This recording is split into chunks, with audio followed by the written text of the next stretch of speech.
Assalomu alaykum. Bugun 7-son insho o'qish rubrikasini bu inshoga chiqqaniga ham parallel muhitdan 15 dekabr bo'lsa 1 yil 3-4 oy bo'pti, 1,5 yil bo'pti. Bu inshoni o'qiganimga ham hozir sizlar bilan birga ikkinchi marta o'qiymiz. Bu inshoni parallel muhit yopiq Telegram kanalidan olaman. Zaki Rahimov ruxsatlari bilan kommentariyaga yozaversanglar ssilkasini tashlab beraman.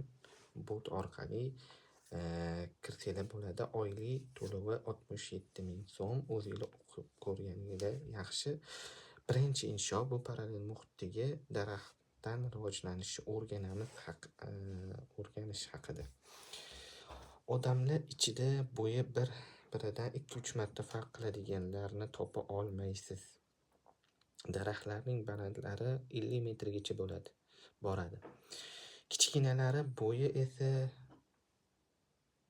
monitoringizdan ham past bo'ladi. Katta daraxtlar ichida eng hayron qoldiradigani sequoiadendron.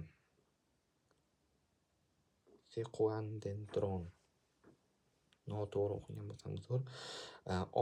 16 qavatlik uydan ham balandlari bor. Tasavvur uchun pastda shu rasmni qoldiraman. Mana. Shamol baland daraxtlarni qiynashini ko'rgan holatda shuncha ovoragarchilik nega kerak deb o'ylab qolasiz. 10 metrda ham to'xtasa bo'ladi-ku. Mana teraklar to'xtayapti. Holati yomon emas. Dendronning ham 15 metrda to'xtaydiganlari bor. Buning uchun u yolg'iz o'sayotgan bo'lishi kerak.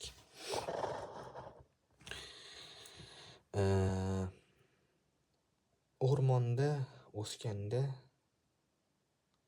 fotosintez uchun quyosh to'lash bo'ladi. Kim sal balandroq bo'lsa, o'sha daraxt ko'proq ozuqa ishlab chiqaradi. Uzunligidagi ozgina farq vaqt o'tishi bilan katta farqqa aylanadi. Sinflarimizda bitta fandan ozgina oldindan bo'lgan bola olimpiada uchun tanlab olinardi. O'qituvchi qo'shimcha shug'ullangani uchun u keyin ancha o'tib ketardi. Daraxtlar bilan ham shunday. Tepa ancha bemalol, pastda tiqilinch. Odam to'la avtobus yoki metroda bo'yi pastlar ham, bo'yi balandlar ham buni yaxshi his qilishgan.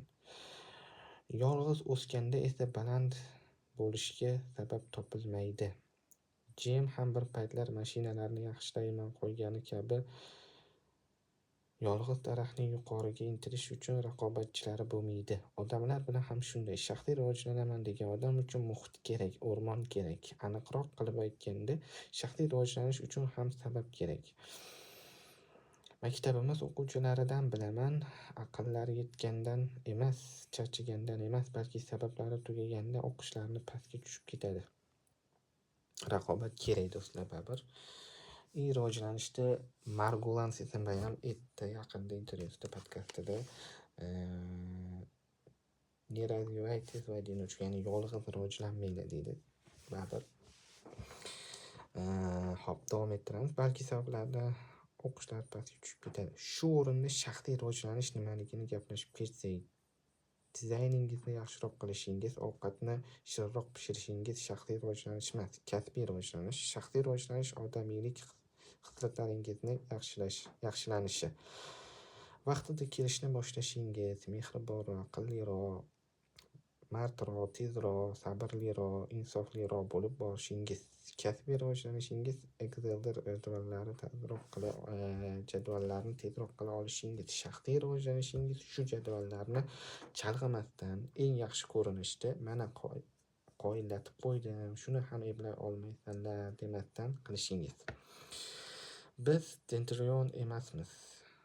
Eng balandi bo'lmasak ham kunimiz o'tyapti-ku. Ana Rossiyada 98% ishchilar ishdan bo'shatishgacha bormasa rivojlanmoqchi emas. Ana Britaniya har 8-chi erkak rivojlanishi tugul ishlamoqchi emas. Xo'sh, bizga shaxsiy rivojlanish nega kerak? Birinchidan, kerakli odam bo'lish uchun. Qancha rivojlangan bo'lsak, shuncha kerakli bo'lamiz. Keraksiz bo'lish depressiya demakdir. Uzoq vaqtlik qamoqdan ozod qilinganlar o'zini o'ldirish ehtimoli 10 barobar yuqori bo'ladi.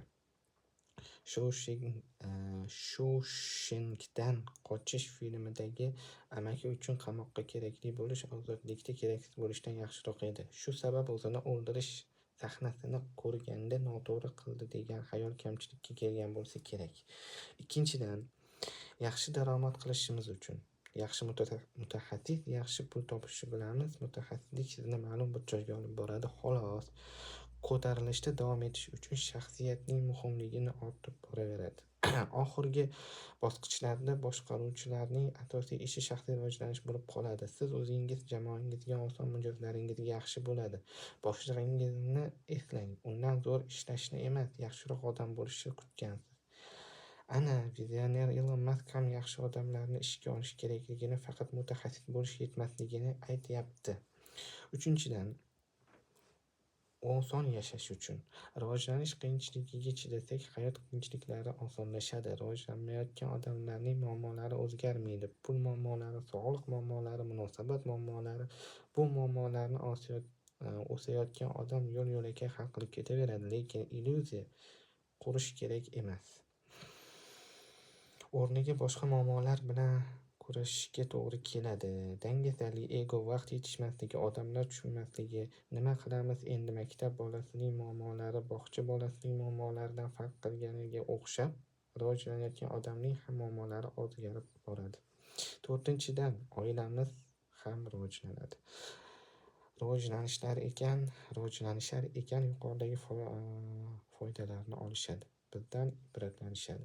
Turmush o'rtog'imiz, bolalarimiz, qarindoshlarimiz, qo'shnilarimizga eng katta yaxshiligimiz o'zimizga yaxshilik qilishimiz, ya'ni rivojlanishimiz. Dars qilayotgan, ishlayotgan bola atrofdagilarning motivatsiyasini 15% ga oshiradi. Demakki, doimiy yashashning ta'siri yana ham balandroq bo'ladi. 5-dan, shaxsiy rivojlanish eng yaxshi meros bo'ladi. Umar ibn Abdulazizning o'g'illariga 1 dinordan kamroq bitta velosiped puli meros qolgandi. Shu o'g'illaridan bittasi 1000 dan ot sadaqa qiladi, millioner degani. Hishom ibn Abdumalikning o'g'illariga 1 million dinordan $300,000 meros qolgandi. Shulardan bittasi bozorda tilanchilik qilib yuradi. O'zi 3-avlodga borib 90% oilalar boyliklarini yo'qotib yuboradi. To'plaganini o'tkazish osondek ko'rinadi. Asl o'rganganini o'tkazish osonroq bo'ladi. Bu haqida Suqrot 1000 yillar oldin aytgandi. Vaqtingizni pul topishga sarflaysizlar, nega shu pullarni tashlab ketadigan merosxo'rlaringizni tarbiya qilmayapsizlar? Odam shaxsiy rivojlanayotganini qayerdan biladi? Topayotgan pulidan emas.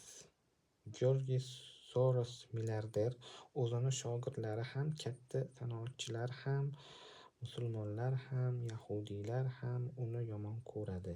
Tabiiy, davlatlar va kompaniyalarni bankrot qilib tursangiz, buzuqlikni yo'ishga millatlaringizni tiksangiz, sizni yaxshi ko'rishlari qiyin. Kitob o'qiyotgani, turli kurs treninglarda yurayotgani, foydali videolar ko'rayotgani ham odamning rivojlanayotganini bildirmaydi. M-Factor'da treningda o'tirganimda yonimda fabrika egasidan so'ragandim. Hamma treninglarda ko'rganman sizni, bularni qo'llashga ham ulguryapsizmi? Aka javobning rostligi hurmatimni oshirgan. Endi uka, biz ichmasak, chekmasak, har xil joylarda bo'lavermasak, shunaqa joylarga kelib mazza qilamiz-da. Shuning uchun bo'lsa kerak, ko'p trening kitoblar sizni maqtab o'zingizni yaxshi his qildirishdan boshlaydi. Serial ko'rib mazza qilasiz-ku, vijdon qo'ymaydi.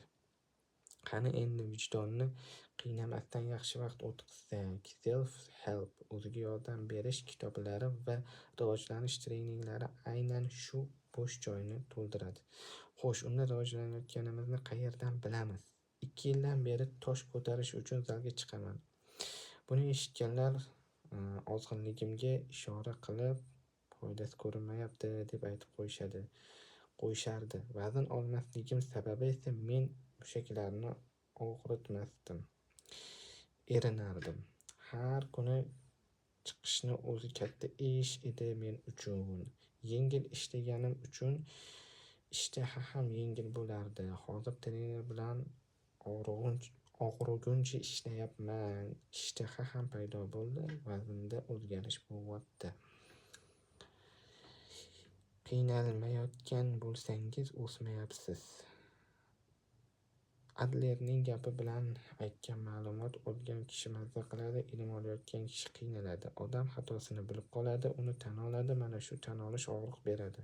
To'g'rilash uchun och odam kaloriyani qidirgandek u ham ilm qidiradi. Qidirib yurgani uchun darrov amal qiladi, keyingi safar o'sha vaziyatda u xatoni qilmay qo'yadi. Oxir-oqibat axloqi xarakteri yaxshilanib boradi. Bu yerda eng katta xalaqit beruvchi real Holiday aytganidek, odamning o'zi egosi bo'ladi. Mana shu ego bizni rivojlanishdan to'sib turadi. Balki shunga kibrli borlar kechirilmaydi.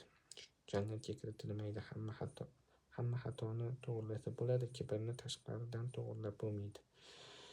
Kibrli bor xato qilayotganini tan olmaydi. Kibri bor odam xato qilayotganini tan olmaydi. Rivojlanayotgan odamning birinchi belgisi uning kibri kamayib, siniqligi oshib boradi. Milliarder Ray Dalioning Instagram'dagi biosiga qarang. Professional xatokor deb yozib qo'yibdi. Charlie Mangerning mashhur gapiga qarang. Har yil eng yaxshi ko'rgan g'oyamdan bittasini yo'q qilsam, ahmoqligimni kamaytirsam menga yetadi derdi. Makkada hojilarga xizmat qilayotgan shayxga qarang. Hamma uni izlab yuradi, u esa choy tashyapti. Rivojlanayotgan odamning birinchi belgisi u hamma narsani biladi. Rivojlanmayotgan odamning to'g'rirog'i, u hamma narsani qilib bo'ldi. Unga savol berish yarashmaydi. Unga savol berishlari yarashadi. U xato qilmaydi, qilsa ham xatoga hisoblanmaydi. Boshliqlar kech qolmaydi, ushlanib qoladi, balki ana shu gapning mualliflari shunga o'xshagan odamlar bo'ladi.